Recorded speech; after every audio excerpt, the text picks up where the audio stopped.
सखर जे circuit house में घोटकी सखर ऐं शिकारपुर ज़िलनि जे मुख़्तलिफ़ बिरादरियुनि विच में हलंदड़ पुराणे खूनी तकरार जे निबेरे लाइ सरदार अली गौहर ख़ान महर जे सरपंच हेठि वॾो जिरगो कोठायो वियो। शामिल धुरियूं शर, सीलरो, सोलंगी, भुट्टो, दौंधू, कोश, तर्त, महर ऐं जतोई बिरादरियुनि जा झेड़ा निबेरण लाइ वीचार कयो वियो।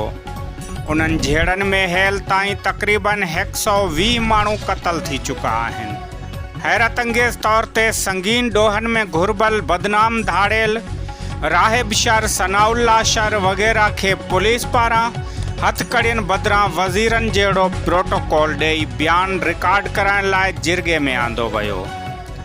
SSP सखर जी निगरानी में सर्किट हाउस जा रस्ता सील करे सख़्त सिक्योरिटी फ़राहम कई वई।